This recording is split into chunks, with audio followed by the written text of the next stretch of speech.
Bonjour et bienvenue dans cet atelier pratique, ce premier atelier pratique. J'espère que vous êtes content d'être là, en tout cas moi je le suis. Petit rappel sur ce qu'est l'atelier pratique pour la première fois. La première semaine, je vous annonce un énoncé, c'est-à-dire des consignes à respecter pour le projet que vous devez réaliser. La deuxième semaine, vous avez des indications sur les consignes que je vous ai données. C'est-à-dire que pendant la première semaine, vous travaillez. Si vous n'avez pas réussi, vous allez avoir des indications pour vous permettre d'avancer. Ce sont des indications, ce ne sont pas la réponse. Et enfin, encore une semaine après, c'est-à-dire dans le cas où vous avez passé 2 semaines sur le projet, vous avez accès à une solution, ma solution, par rapport au projet qui vous a été demandé. Alors pour ce premier atelier pratique, nous allons faire quelque chose de relativement simple, mais pour les débutants, c'est jamais simple. On va faire un morpion.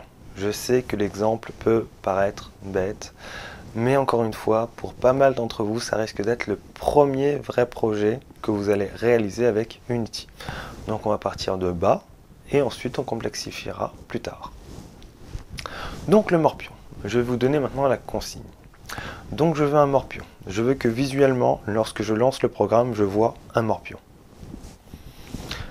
Je veux que 2 joueurs puissent s'affronter. 2 joueurs sur la même machine.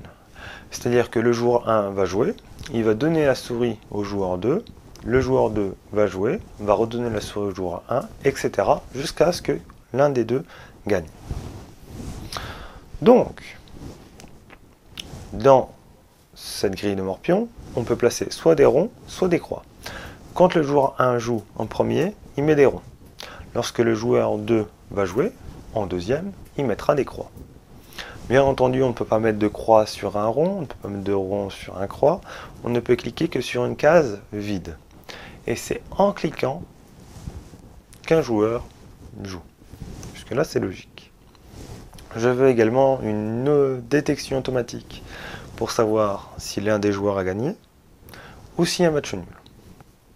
Et enfin, je veux que, à la fin de la partie, que ce soit un match nul ou une partie gagnante, la grille ne soit plus visible et qu'on ait un texte, match nul, le joueur 1 a gagné, le joueur 2 a gagné.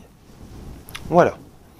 Vous avez maintenant les consignes pour réaliser ce premier atelier pratique. Vous avez 1 semaine pour réaliser ce projet. Je tiens à vous encourager. Lâchez-vous, c'est votre projet. Vous êtes libre de faire ce que vous voulez tant que vous respectez ces consignes. Si vous avez envie de le faire en 2D, faites-le en 2D. En 3D, 3D. Vous avez envie de le faire en rose, faites-le en rose. Vous avez envie de faire un truc très fade parce que vous n'êtes pas bon en design, faites un truc très fade. Si vous êtes un super designer et que vous avez envie de faire le morpion avec un rond qui est super designé, faites-le. C'est votre projet. C'est un projet que vous pourrez mettre dans un petit portfolio si vous êtes plutôt jeune et que vous avez envie d'intégrer une école. Dire bon ben voilà, je m'exerce, je fais des petits projets. S'ils ressemblent à quelque chose, c'est toujours mieux que rien. Donc, éclatez-vous dans ces ateliers pratiques. C'est vraiment formateur. Ne le prenez pas à la légère.